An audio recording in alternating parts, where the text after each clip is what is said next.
Hello, this is Unit 3, Video 4, and this time we're going to talk about a travel blog, okay?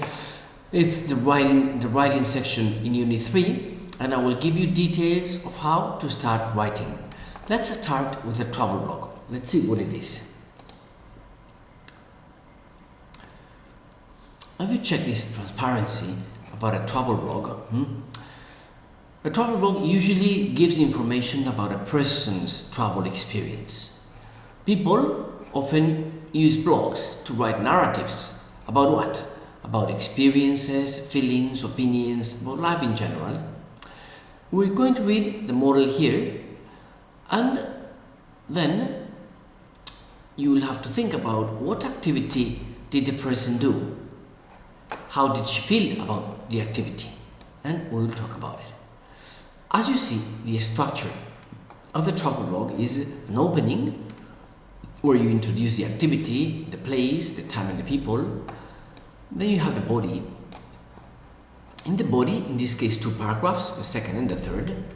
In the body we have details about the person and what he has seen, she has seen, what he has done, she has done, or how she or he feels. In the closing section, here is the 4th paragraph, the writer gives his opinion and mentions his future plans. So when writing a travel blog, you should think of about 4 paragraphs, which we are going to read now, okay? So yesterday was the best day ever. I went skydiving for the first time. The adventure started when I met my instructor, Mario, at a small airport near the Dolomite Mountains in northern Italy. First, Mario showed me the equipment and explained what to do. Next, we got into a small plane. While we were flying higher and higher, I looked at breathtaking scenery below. It was like a painting. Soon I'd be diving into that painting, I thought. Then, at around 4,000 meters, Mario opened the door. The earth was very far below us. I was excited and terrified at the same time. The next thing I knew, we were falling at 193 kilometers per hour. It was only around 60 seconds, but it felt much longer. Finally, Mario opened the parachute and I had a chance to admire the spectacular mountains around me until we reached the ground. It was totally awesome. In fact, I'm going to book another few sessions. Mario says that after a few sessions, he'll have taught me the basic skills to skydive on my own. Maybe he'll even teach me some stunts. So, this is what we have in this travel blog, the information we have, yes. So, what do you think? What activity did the person do? How did she feel about doing it? Just give you a few seconds so that you can think about it. 1, 2, 3. What activity did the person do? How did she feel about it? 4 and 5. Skydiving, yes, and she felt excited and terrified at the same time. That's how she felt. Yes, that's how she felt. So let's do an exercise about the blog. Now you have to decide where would you place these actions. In which section of the travel blog could the writer have written the following sentences? First, I'm going to make a reservation for next week. So what do you think that goes? I'm going to make a reservation for next week. Opening, body, or closing. 2. It was Monday morning and my adventure had started. What do you think it goes? So probably in the body, right? No? So in the opening. I was fascinated, but also a bit worried. What do you think it goes? It was an amazing experience. I saw the mountains and the ocean in front of me. Yes.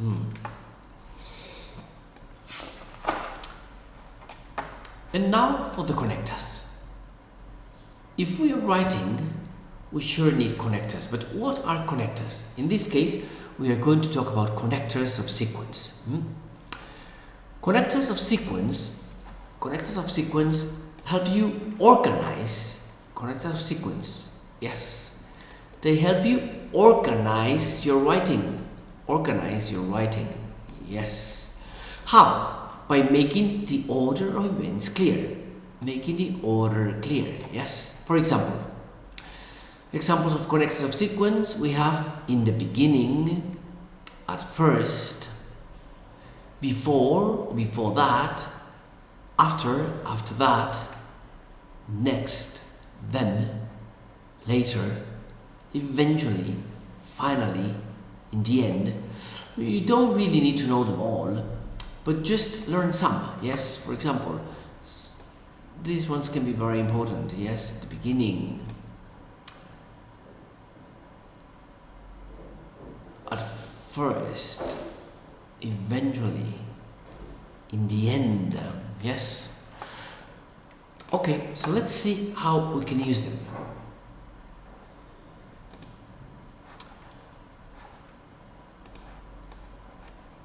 Let's see how we can use them.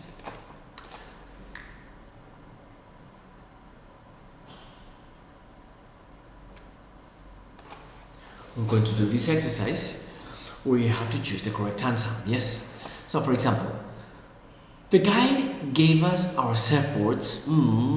He showed us how to stand on them. So, what do you think? Before that or then? So probably before that, right? No, the guide gave us our surfboards. And then the next thing he did was that. 2. We reached the hotel and we all went to our rooms to sleep. Eventually, or in the beginning. You don't go in the beginning, right? So, eventually.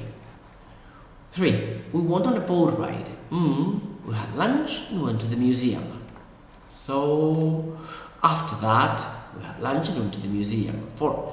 It was scary, but no one was seriously injured. So, in the end, no one was seriously injured. 5. I was a bit worried, but later I felt okay. So, at first, probably I was, yes, at first, yes. So, let's check now what you have to do to get organized, to organize writing. So the first thing when starting to write is we brainstorm the topic. How do we do this? We think about the questions we are interested in answering about this topic. So, for example, the questions could be, what activity are you going to write about? Where did you do it? Who did you do it with? What details do you remember? How did you feel? What was your opinion of the whole experience? Will you do it again? As you see, we have many WH questions, yes. So then you answer these questions, yes, you answer these questions. And then we will have a bunch, a block of sentences. But we need to connect these sentences. We need to put them together so that we organize a test, yes. So the second thing we have to do is organize these ideas into paragraphs. When talking about writing a blog, we talk about 4 paragraphs, right? 1 for the opening, 2 for the body, and 1 for the closing. So you will have to connect these sentences using the connectors we have studied, yes?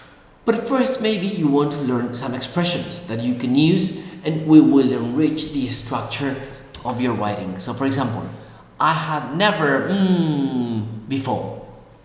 The best ever. The adventure started.